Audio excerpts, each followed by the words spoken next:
Hello and welcome to the Perth Gaming Crew Show, episode 12. My name is John. Today I have my regular Pat with me, and we also have a special guest today, Ed. Ed, Thanks for having thanks me, for joining John. us, man. Pat, been watching the show since the beginning, so really happy to be here. Really excited. Glad you have been here. Special guest. Awesome. Mate, you have the honorary title. Special guest. Not even honorary. I don't know why I said that. Literally the title of being the first guest in the history of the show. Yeah, I expect it to come up in the history books. Like, they'll compile like the book of the history of the show. Or something. It's like this is a momentous occasion. First of April. Oh man, it's April Fool's. It is. It's April. Oh, you guys are having me on. You're just recording me. It's never gonna come up on. You're actually not gonna broadcast this, are you? Be like, when is the episode coming up? That'd be great, actually.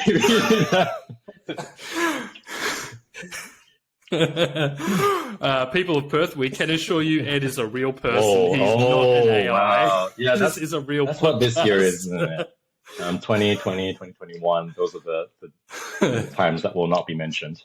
2022 was the thing that happened in Europe, and 2023 is, when the robots take over everything. Yeah.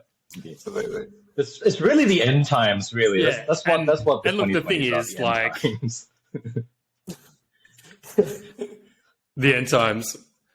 Well, hopefully not the end times for this podcast. When we do look into the future, and we've clearly become more popular than Beyonce and Elon Musk combined, people will look back and be like, "Who was the first guest?" And it's Ed. You've just like set a trend, Ed. You've earned your place in that like history of Perth Gaming Crew when someone writes it. Never. Yeah, so we've got Ed on the show today first. The people of Perth have demanded, as they always do, that they want a quality show and they want one of their own people, so Ed is on today.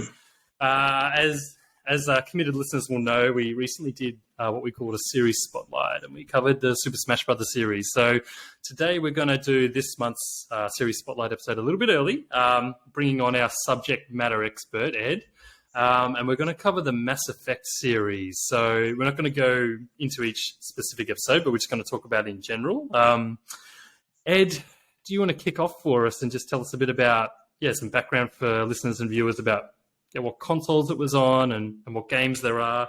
Just a little bit of a bring people up to speed. So Mass segment. Effect has been out since 2007, and there's like a main 3 parts to the main series, and then there was a 4th one that happens a little bit off to the side. So it came out 2007, the second one 2010, and 2012 was Mass Effect 3, and then Mass Effect Andromeda, that side game, was in 2017. And they all came out, the first 3 came out on the 2 generations ago, Xbox 360, the PlayStation 3, PC for all the games, and I just learned this morning, I was reminded this morning that they all also came out on the Wii U, which I find hilarious. Because like you don't really think the Wii I don't think I really U, think about the Wii U chestnut, much these days. I definitely did not think that the Wii U was the game that you could play Mass Effect 3 on. But there you go. Well done, Wii U, for that. The games, all 4 main games that have come out, and there's a 5th one that's in production. Vaguely, they've released trailers about it. I think it's a big question about what that's going to be about and when is it going to be set, because of the way that the 3rd game ended. But all 4 games, the general gameplay is pretty similar. You have you're in control of this space hero type character, and you're on this kind of epic odyssey in the stars in your whatever galaxy that you're in. It's a mix between a shooter and an RPG element. So every time you level up, there's levels, and you can, depending on what class or way that you've picked out your abilities, different weapons that you can pick depending on how you build your character.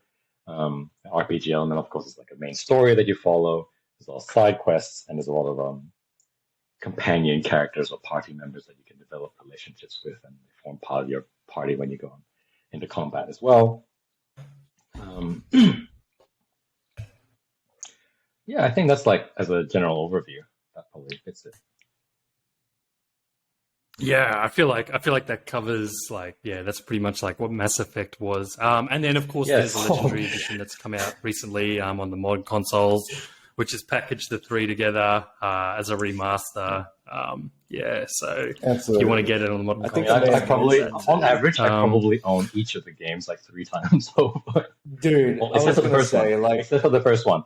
The first one, I played that. I rented it from not Blockbuster, but DVD Heaven, which is like a local Perth um, Blockbuster type thing. You get your DVDs and games and things like that from there. And it's just like I didn't know. I think back then in 2007, like you don't, you get your news about games through like websites and things like that.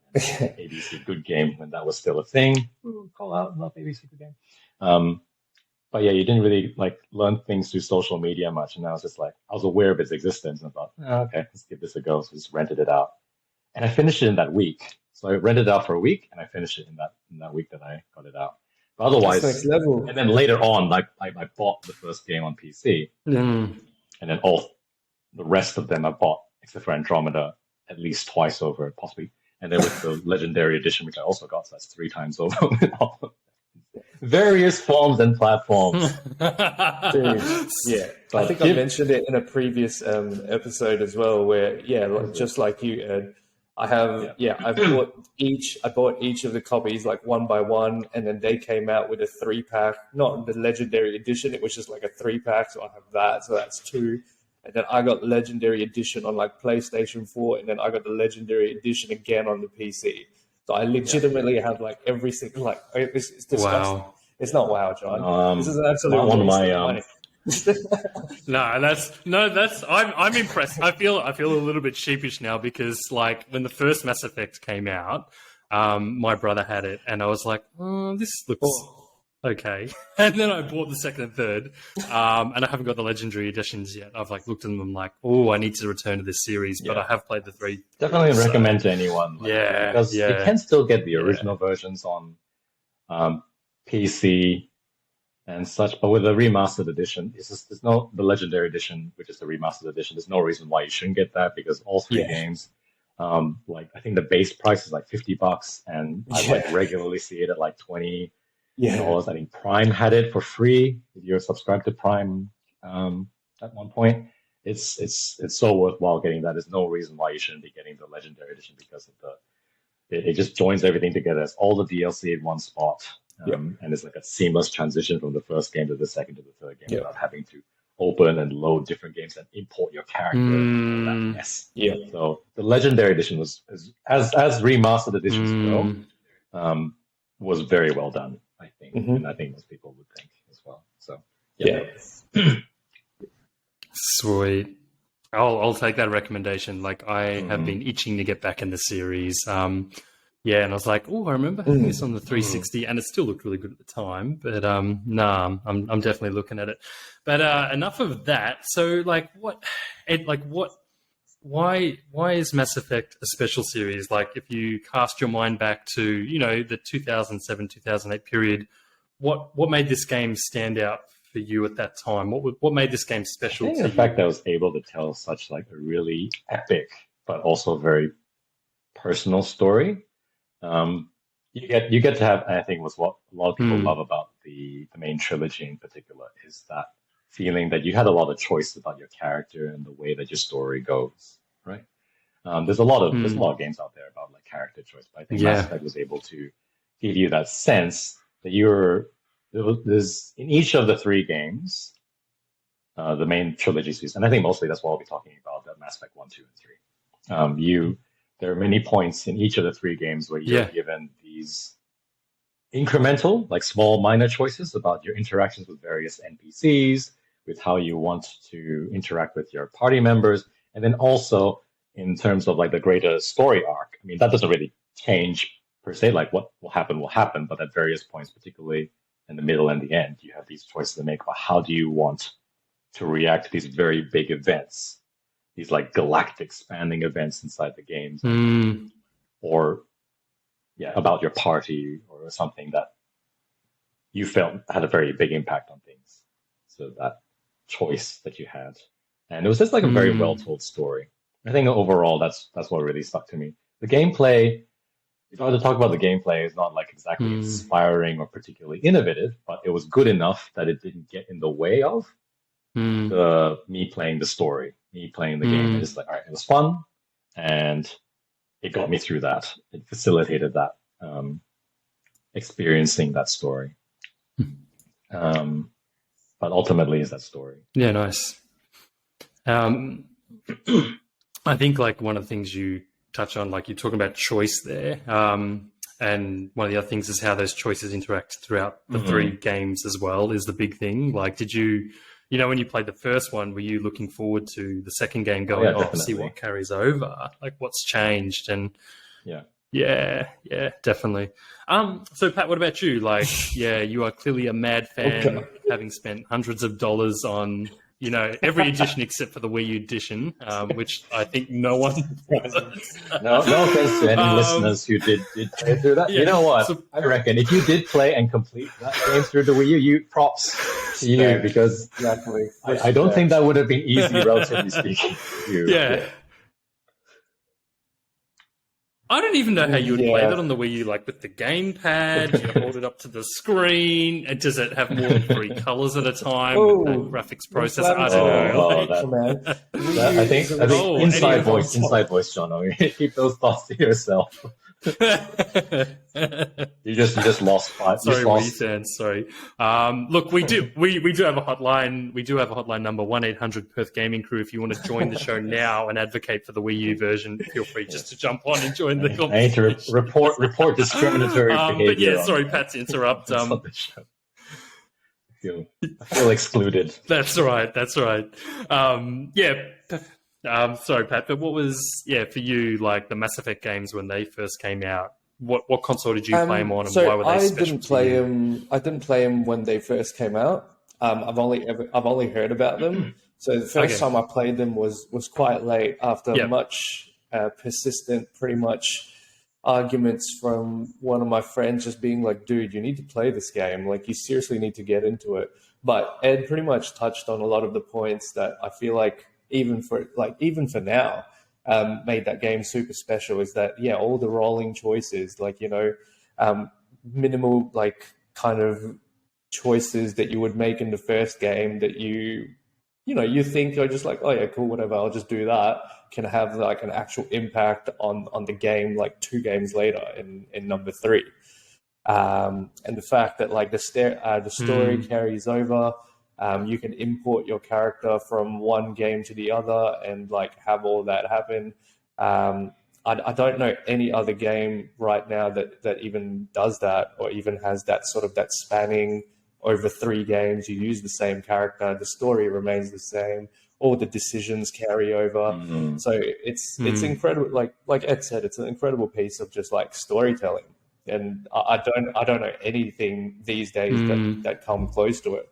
Like, spanning over 3 games, each are probably anywhere between like 40, 60 hours long, maybe longer if you decide to do everything, like all the side quests and like do it properly.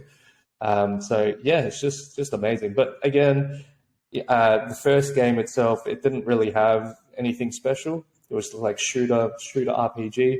I'm crap at shooters, but I'm decent at RPGs, so it was like a good balance for me. And the Legendary Edition fixed a lot of the first game's problems that people had, I think, just in terms of combat control and everything like that. I love the Mako. That's an inside thing. I love the Mako was frustrating, but in a very fun way, I think, the original one. So it's a very nice. The fact that the Legendary one kind of like fixed it. It's like, I kind of missed the ridiculousness of that. Yeah. Because now anyone who's only ever played the way I feel about they'll never understand. They'll never understand those experiences to the same degree. I'll describe it for them. This is what the Mako is like, people. The Mako is like if you try to get your bike and you try to ride it on a trampoline and try to bounce and remain straight and control that entire situation and enjoy that without dying. That's what the Mako is like. It's just like, what am I doing here? Like, just like this weird. There are a lot of sections of the game where you're driving in a mission, the storyline ones where you're like next to a cliff edge or you're next to like a river of lava, and if you just go a little bit too much, or you time the thrusters that like make you float for a little bit in the wrong direction, or your slight angle that whee. Hilarious. Yeah, absolutely. There was some minor criticisms of the games overall, but the Mako I thought was like the big thing that just stood out. And it's like this is a really annoying thing that it kills the vibe and it sucks up chunks of gameplay. It really disrupted the flow. So for me then, like why I love the series was just because I don't know if you guys remember, but around that time, like PC, Xbox 360, PlayStation 3 games, like, you know, they're looking forward into the next generations. But this game felt like a next-gen game to me. The production values, the voice acting, the character models, the lighting. When you see all the different planets, they looked incredible. And a lot of games were pulling this off within the scope of one game. You know, they might do really good voice acting, or they might have good gunplay. They may have some story-based elements. It was competing against games like the GT series and the latest Call of Duty, Gears of War.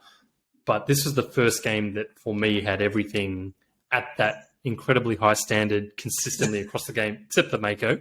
And then it was also next-gen. Like, I remember when the next-gen consoles came out, I was like, where's Mass Effect 4 or Mass Effect Andromeda, which came out? But it was these really stood out as absolutely essential top-tier gaming experiences that everyone really kind of needs to experience. Did you guys feel the same? As in, like, when this came out, were you like looking left and right? It's like, this looks amazing. Like, this is incredible. I think definitely for me, because nothing else. Yeah, there are things that in various ways different games are similar to.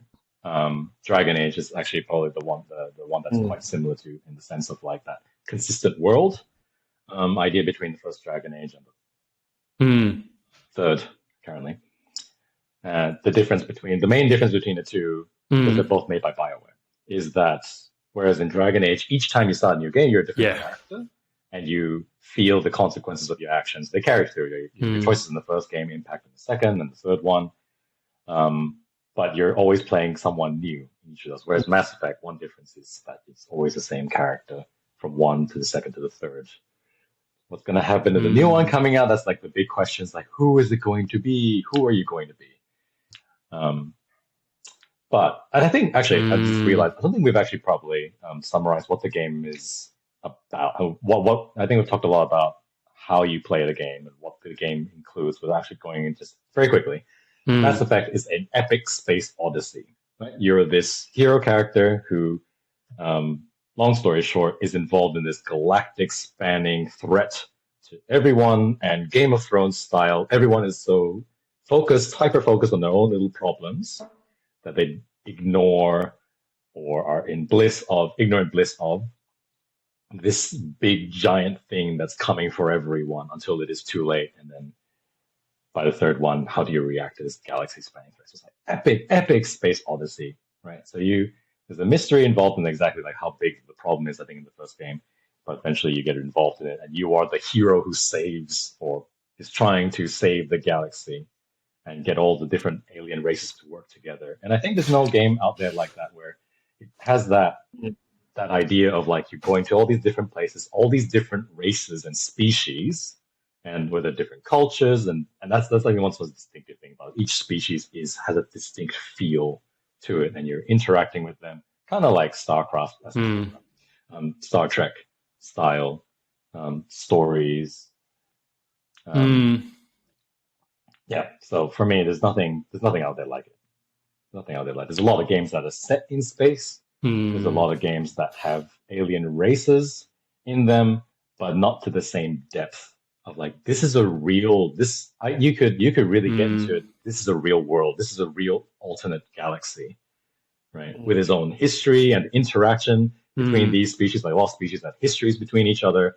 Antagonistic, like there's one species that has experienced a genocidal like event between others, and like explains what that is. And you there's a lot of times where you interact with that history, and this is a real world here. They're not just individual characters that have their own motivations, but they're grounded in the history of their species, and that influences their interactions with one another. And it just felt that simulacrum of a real world was very much there.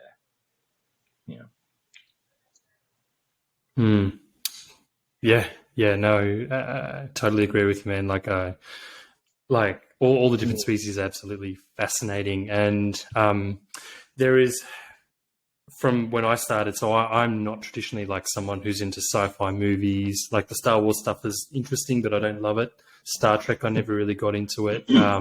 But yeah, sorry, man.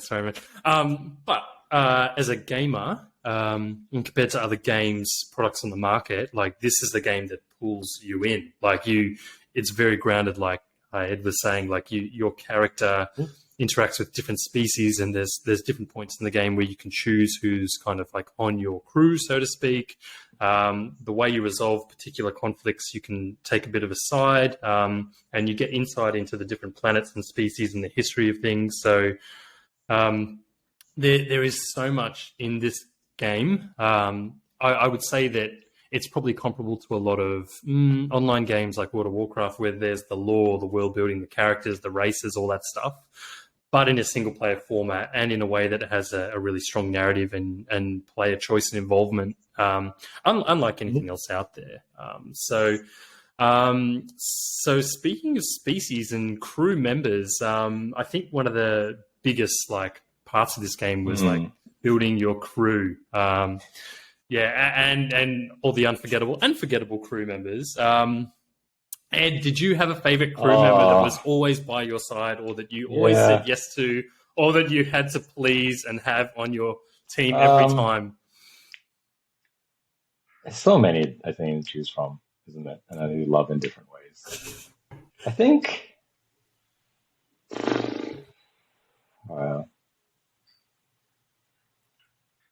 I played through it enough times that I can't really think of like one crew member that's always stuck like all the way through every part. I think because there's too many choices, and you're always supposed to choose two.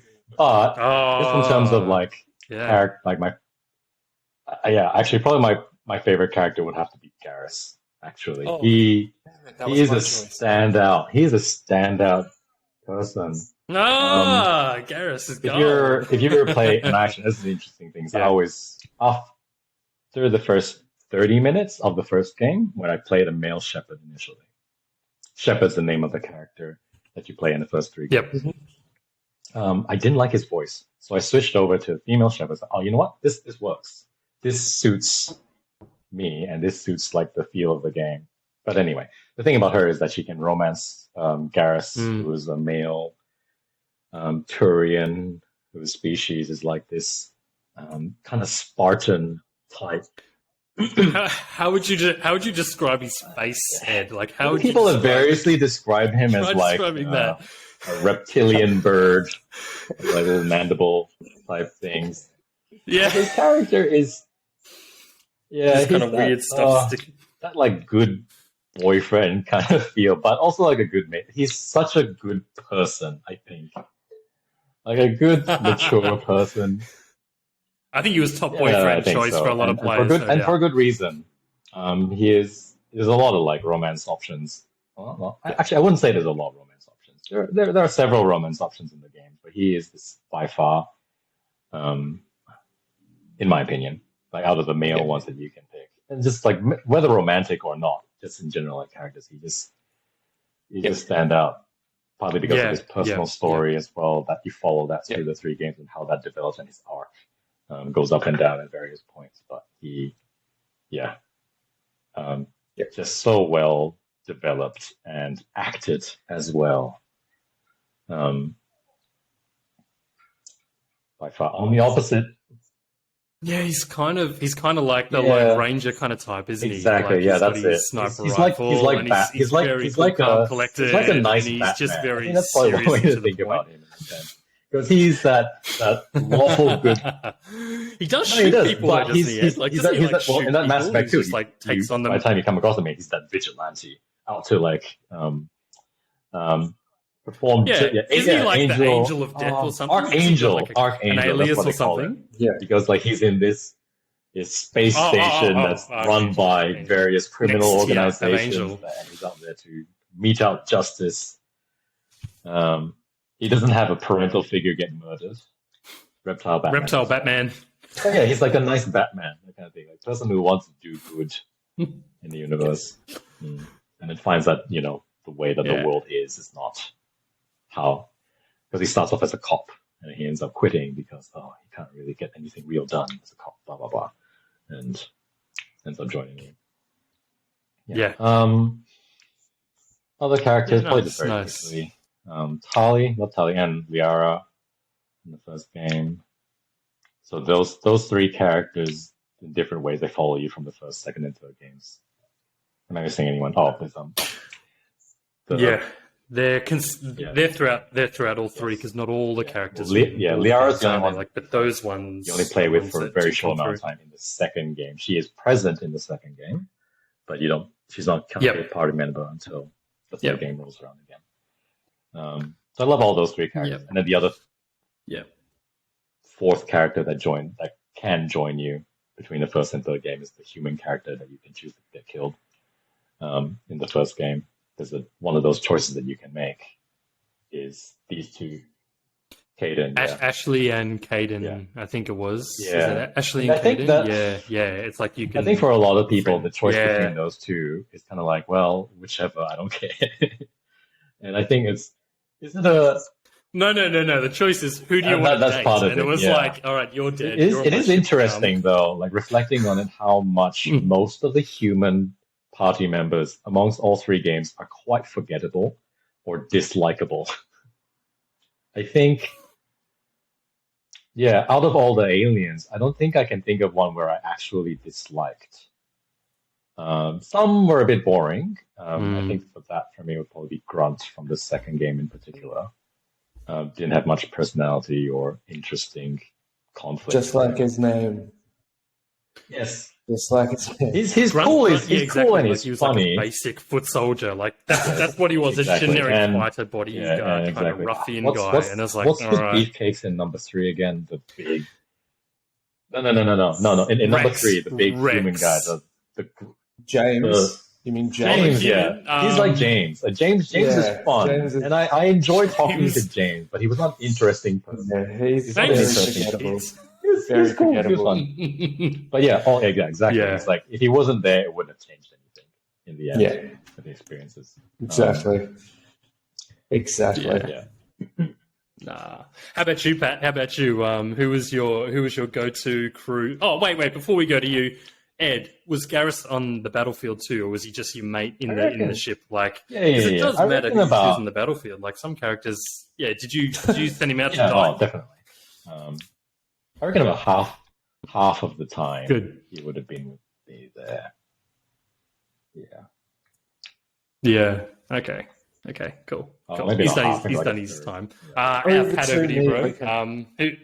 Who's over to you? You've got a few choices. I mean, I already told you Garrus was going to be my choice. Garrus is my brother from the start. That guy was always in my party.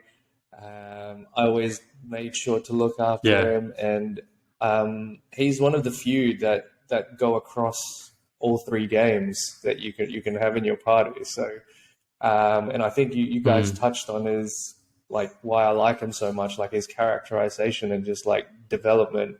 Like he starts out as this cop, like he's really like his mindset is just like hard justice, where he's just like, oh, this guy's done wrong, deserves this kind of thing. But like you temper him and you talk to him, and then over time he just becomes like literally probably the best character in that in the entire series. But that's just my opinion. I love Garrus. Totally. Yeah, like he's a huge fan favorite. He's such an interesting character. I love the Turians as a race in general. The whole like militaristic, probably like the equivalent of like the Romans in the olden days, where they're just like very disciplined. The Spartans, just very disciplined, just very very formal. Like it's just very easy to like all the Turians in the game. My other one is Tali. Yeah, only because like the Quarians, I think are very. It's like I don't know how to explain. Like that could very easily happen to us in the end times of the 2020s. You know, where they just mucked around with AI just a little bit too much. They went just a little bit too much, and then they pretty much got overpowered in a day because they reached too high, I guess, in terms of the AI. Like the Geth just took over them. So very tragic. I know a lot of people ship Harley and Garrus together. That's why I probably have them in my party a lot. Well, I think also the first game is pretty limited. Like, it's not limited, but you don't have as many characters to choose from. By the time you hit the second game, you've got like handfuls of characters. And then it expands as the games go on. Even as some of the characters are taken out or aren't around. You even get like a Prothean, don't you, in the third game? Like originally that was DLC. So original players of the game, unless you got the DLC, you would never have experienced. I never played the DLC. I think particularly in that third game, because I think the second game didn't have much DLC from memory.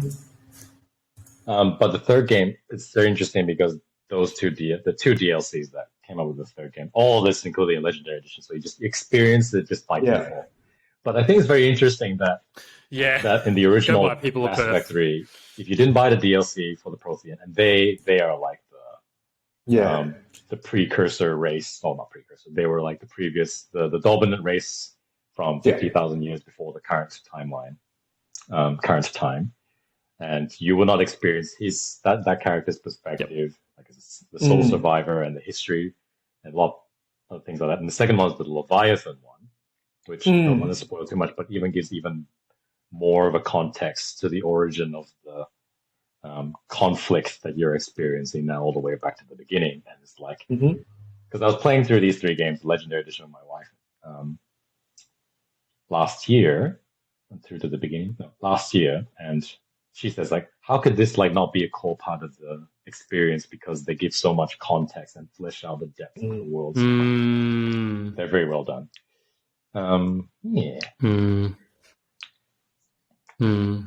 That's really cool. That's really cool.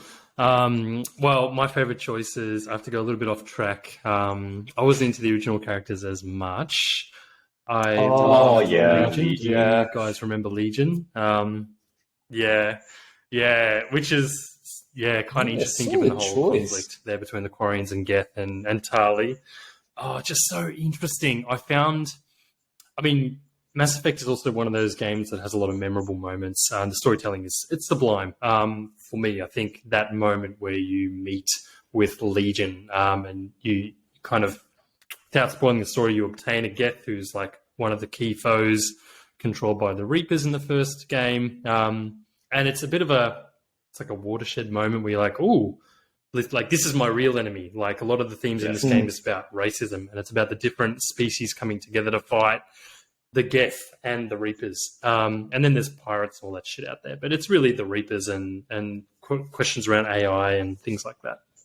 To some extent. Now, there's more than that, of course, without spoiling anything. But, yeah, you do come across a Geth which you can choose to activate or not.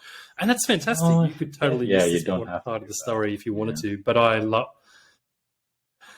Well, that's So I kind of activated it, and I was like, he's on my team big time. And it was just such a cool moment because there's so much hate and fear for this enemy that you've had throughout the games, the first game and to some extent the second game.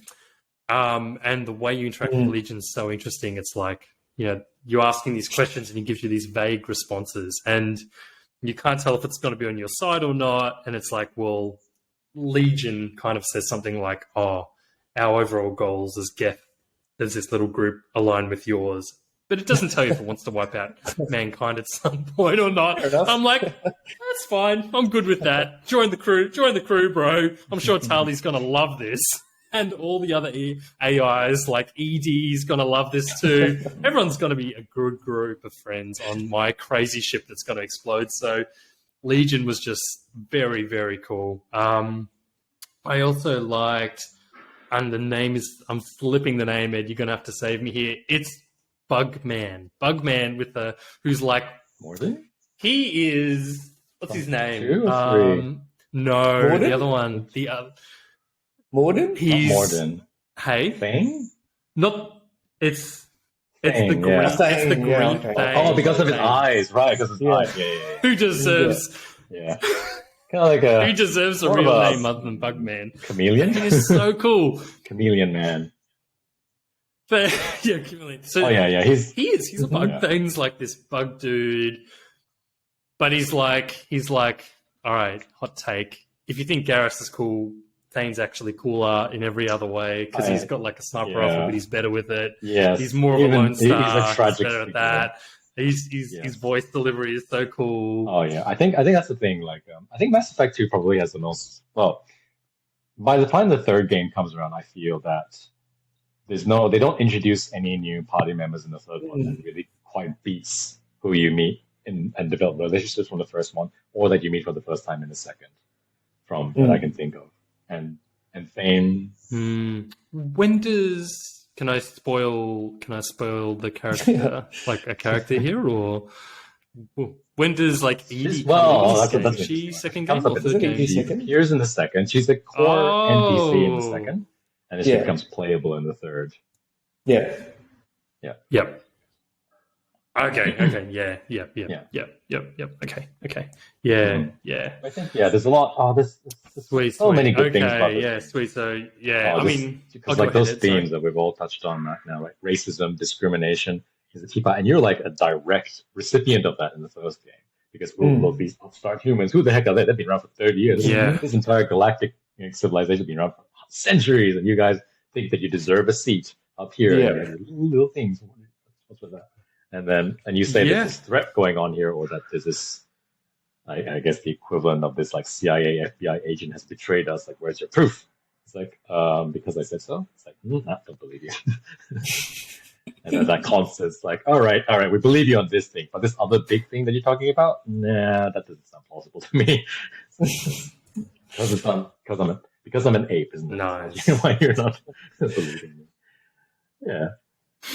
It is like that though. Like even I remember in the first game, like we were talking about Garrus earlier, and his race, the Turians. Like it's very clear that they are the powerhouse race in terms of like military power, and they're the best fighters. I remember playing that game and being like, oh, I'm kind of used to the humans being the best. Or a country within like my country and other countries being weak. And it was kind of weird going, oh, we are definitely like an inferior race. Like it's so cool. Like it was kind of interesting the way it explored that stuff and all the overt racism around that when, like you said, Ed, they're like, yeah, you don't belong in the council, or what does a human know? Your race is young, blah, blah, blah, blah, blah. All this stuff. It's kind of interesting. Okay, so pop quiz. This is a really important question. Ed, you're up first. Oh, Did you always. dance on the dance floor? Always. I really... Did you really do it? Every time it came up, you couldn't say no, right? Especially after the first time you do it, you feel like, okay, all right, that's an option, I'll do that. Every time after that, it's like, oh, definitely this. Every time this comes up as an option, I'm hitting yes. Absolutely. And I think I love how by the third game, everyone just comments. It's like with a Mako, although they don't patch it because it's nothing to patch. It's perfect. How terrible Shepard is, your character is. And I always wondered, like, in the very first game where they made that thing, like, did they actually intend for like design it to be crap? They definitely take the piss out of it later by the end, which is great. Yeah. All your party members like, what is she doing, or what is he doing? So stupid. Such a dumb, funny kind of thing they added. Pat, it's time to fess up, bro. Did you dance on the dance floor? I'm all about immersion. You're on there? Anytime I walk in the bar, I'm on the dance floor. Yeah. This is the savior of the galaxy here. No one can judge. I remember, like, you go. This is the savior of the galaxy. Hey. No one can judge. Yeah. Yeah. I love that part of the game when like you meet, like you go to the bar and it's like, oh cool, there's like a real bar in this game and there's people, they're having drinks and they're talking about their families and they're talking about their posts and there's just people on the dance floor and you're like, can I do that? And you can. And then you're like, does that level me up? Like, I feel like that should level you up a little bit or give you some sort of award. I think you get an achievement out of it. It's worth more than any experience point. Absolutely. That's real experience there. Yeah, exactly. No, serious question though. This game is, we talked about earlier about choices. one of the key mechanics is like I think it's called Paragon and Renegade, like good and bad. Sure. I'm going to start with you, Pat, on this one. How did you feel about this system, and what did you go with, and why? I really like it. I like morality system in any game, although I always find it difficult to play the baddie. Like I can't do it. I try, and then I feel bad. I'm like, I feel bad talking like an asshole to all these people, and I'm just like, oh no, I can't do it. And it's like if you have to. No wonder they hate love it humans. because you have that choice. You can be if you want, but you don't. You make that choice. Yeah, and that's what makes it feel better because it's not you're forced down this path. It's a choice that you make, and this whole game in general. These are the choices that you make, and that's what helps keep why I love it so much, because your experience and my experience and John's experience and anyone else's, they can be completely different experiences. Yeah. Like when did you talk to this person? How did you interact with that? I was like, I never even lost that person. I never made that choice that led to me to be able to have that option even kind of thing. Yeah. And because of that system, I think they've also implemented like the Naruto fans would call it the Talk no Jutsu, which is you don't have to resolve fights by like combat. You can literally end the game by just like shoot. Like if your charm points are high enough, or your if your intimidate points are high enough, you can legitimately end the first game just by talking. Like you don't even have to fight the final boss. I think you can literally talk him down, or like, and it's great. I mean, obviously I like the combat, so I don't do that stuff. And also, if I feel strongly enough about it, I'm like, man, you've hurt too many people. I'm going to kill this guy. But otherwise, I always go Paragon. I tried going to Renegade, but about halfway through, I'm like, oh god, I can't do it. I'm starting. Did you do like a couple of Renegade actions like you do in Paragon? You're like, oh, I'm going to do one Renegade action just to see what it's like, and then you're like, oh, it's a real. I did a few, I did a few, and it was just like, I couldn't do it. I was weak. I was like, I'll be good. I was like, sorry guys, forgive me, Shepard. I was joking. I was joking. But like the next option choice, I'm already back to being the goody two shoes.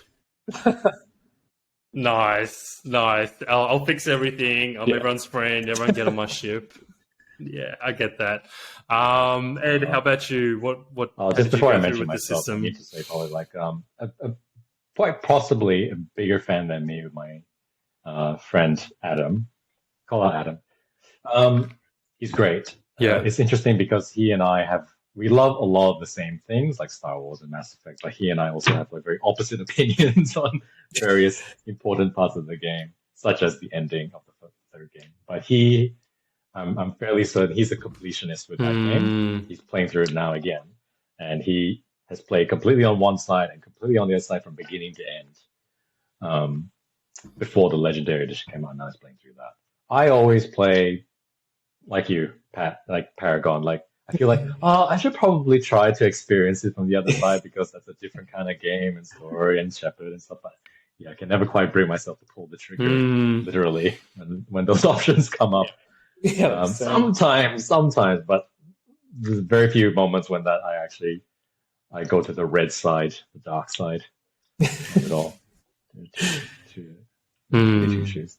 And that's usually how I play most games as well. Same. I think there's something in that. Like for me, I did the same thing. I went Paragon all the way through because this game, when you start, it does set you up as the hero figure. You're Shepard. You're guiding this kind of like crew of people, and more broader by the time you hit the third game, like these different species and nations to like joining together to fight this shared threat. And I think we're kind of wired as gamers that way. You know, it's like I'm always the hero. Like I'm a hero in Gears of War. I'm the hero in Call of Duty. I'm the hero in Final Fantasy. I'm the hero in whatever game, even Mario, all that stuff. So I feel like you're kind of wired. And then, yeah, you're a bit of a dick when you do choose the renegade actions, because sometimes it's just being nasty. It's like you're nasty to your crew member who you like, so you don't want to sour the relationship. Or it's just like you can shoot someone. It's like I just bashed someone in the head or shot them without even like having a discussion or trying to negotiate.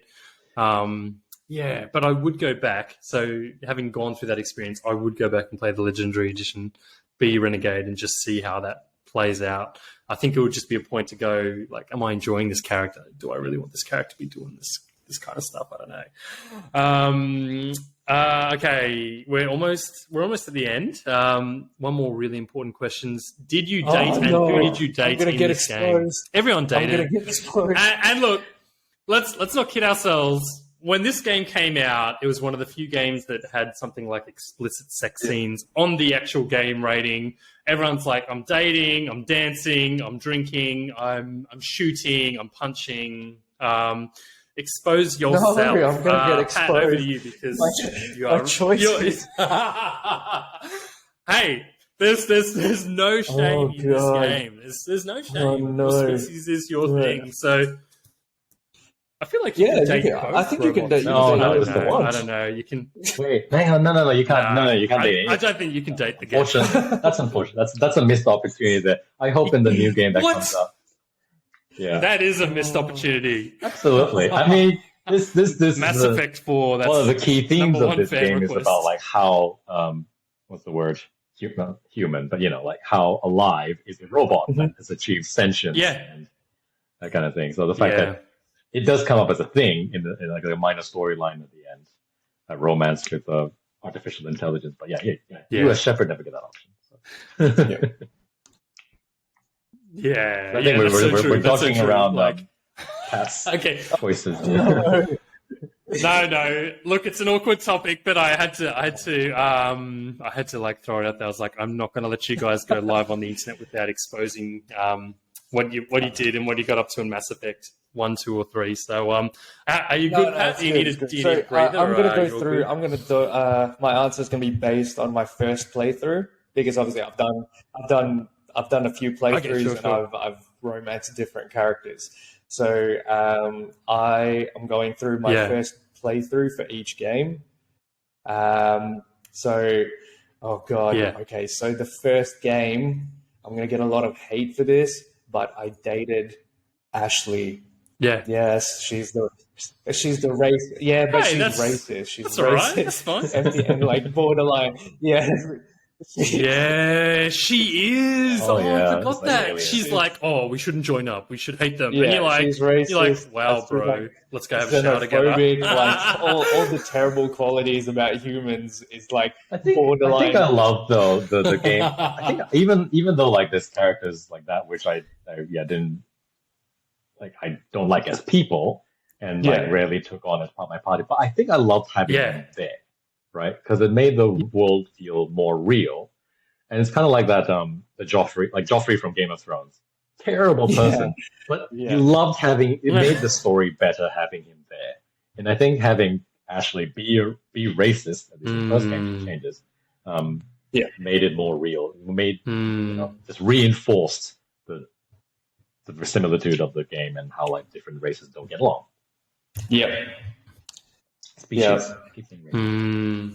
Yeah, totally. Does Ashley become racist later? I know she makes a comeback in the third game or something. She because I know they changed the character model for her too. They're like, we're gonna there's a couple of changes they made. So she goes through a redemption arc. Because I knew about the games, like I didn't play them as they came out. I dated Ashley all the way through. So I know you don't get to date her, and you don't get to date her in number 2. But I think if you dated someone else in number 2, you don't get a chance to date her because I think she's like, oh yeah, it's whatever. Like number 3, that is. So I was a one woman shepherd for my one woman shepherd for my first. One woman shepherd. But yeah, subsequent playthroughs, I was nice. I was a hoe shepherd. I was dating whoever would pay me attention to shepherd. Was like, yeah, all mine. You're like, I'm never doing Renegade again. Paragon for always. Paragon. I was just date. I mean, yeah, that's nice. Yeah, excellent. I love it. And I mean, for the record, I think you don't have to date anyone, listeners and viewers. I feel like you can. The good thing about this game is you can just be like, yeah, I'm done listening to you, and let's get back on the battlefield, go out there and like shock people for me and shoot people. That's awesome, Pat. I think my one true love had to be Liara. Almost always. Going through. Sounds like she still is. Interesting because like she changes a lot from the first game to the second game. The third game, I think a lot of people find that transition between the first and second game, particularly in her character, very jarring. Because in the first game, she starts off as this naive, she's like 100 years old, but the equivalent of like a person in her early 20s. She's intelligent, but she just doesn't know much about the world, kind of thing. And she just, she's a researcher, she's a scientist, right? And then in the second game, she becomes this like when you come across her in the second game, when you come across her, she's already changed to become this like hard-edged director of like intelligence and spy networks and threatening people. I can see you're trying to avoid her code name. She'll become that later game, on. There's a bit of a mystery. I think there's that. They explain it well. I think they did miss an opportunity to explain that a bit better in the second game because it was quite jarring. Like if you follow like the comics and the that breach, what happens between the first and second game, you understand why she's changed. Oh yeah, there's comics, books, there's novels. Most people haven't read them, or apparently from you're not even aware of their existence. But they help explain some of the things, particularly before the start of the first game and the gaps in between the games as well. Anyway, so that I understood that more. But when I was playing that through with my wife, because she also romanced Liara in the first game. And when she came across Liara again in the second game, she found that so jarring. She's like, who is this other person? This is not the person that my character fell in love with. You're not the... And then she was like, maybe, exactly. You're not who I knew. All right, well, I don't think in the I'm first falling game. in love with you. And it's interesting because like you kind of like really live that. It's like, you are not who I loved you before, but you're not the person I fell in love with before. I don't know how to feel about that now.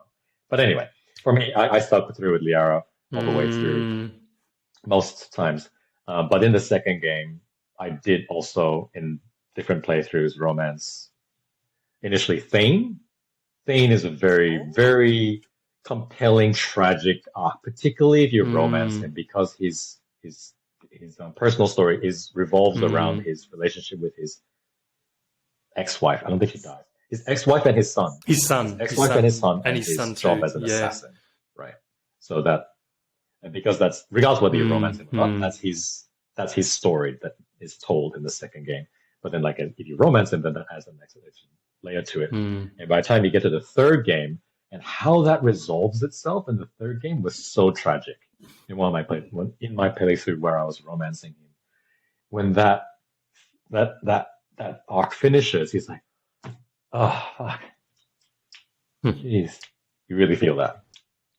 And then also romance Garrus as well. And he's like Liara's story is kind of like if I stuck through with her, how I felt with that relationship was that she was this person with whom you have gone through a lot, like a lot of good things, a lot of not good things, and you stick out with that. It's like this person who, like, there's been some dark points in the relationship.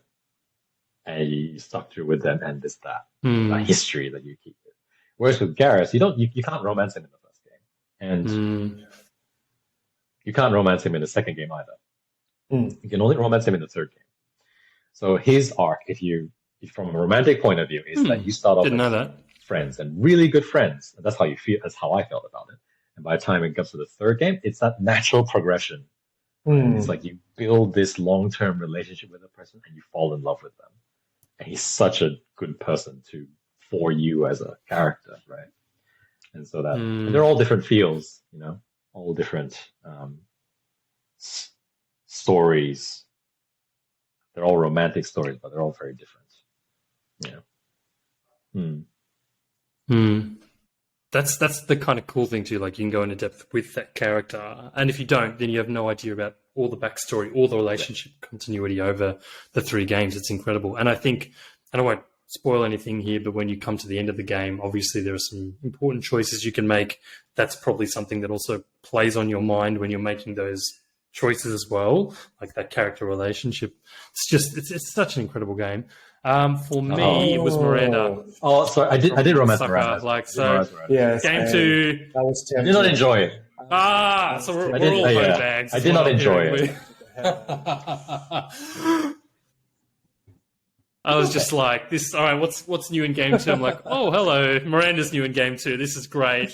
That's all I care about now. So, yeah, dated Miranda, and then that has its own kind of interesting arc when you follow that through in the third game and what that means. Thinking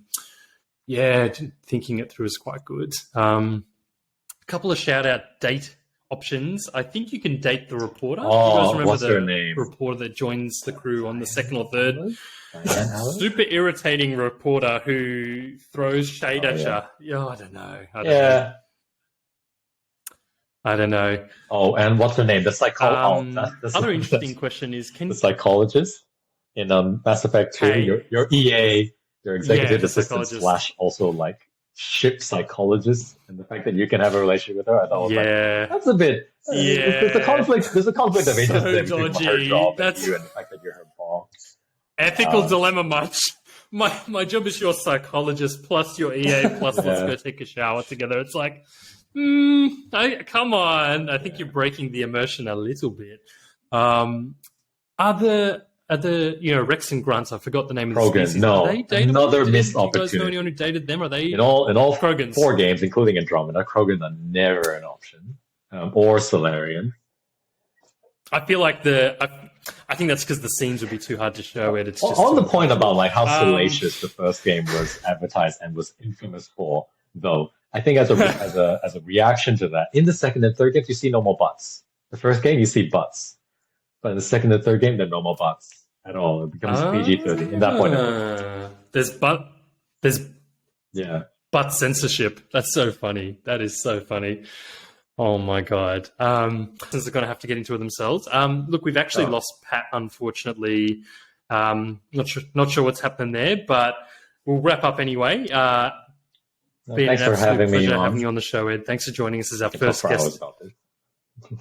Anytime. And look, for viewers and listeners out there who are keen, if you want to buy the Wii version of Mass Effect 3, I've just Googled it. It's $12 for sale. It's $12. It's $12 on eBay. You need to go get on eBay now. That's eBay Australia, $12. It might be $12.99. Don't miss your chance because you would want to buy Mass Effect 3. Not even Mass Effect 1 or 2. God, that's not even listeners, if you buy it, you can be on our next show. That's, seriously, like you deserve like your own in reality achievement for that. It's far out. $12. Not all games are mint, hey? No but anyway, worries, thanks again for having us. That's the end of the show. And Ed, pleasure again. We'll have to see you again. We're going to do this again in the future. We're going to get people who are interested in the show or want to speak about a game series on again. So much to talk about. Mass Effect, we might even have to do a Andromeda no time to cover that. edition episode. I don't think so. Yeah, that's it. Cool. All right. Thanks again, everyone. And Pat, we'll catch you at the next episode. See you, John. Catch you later.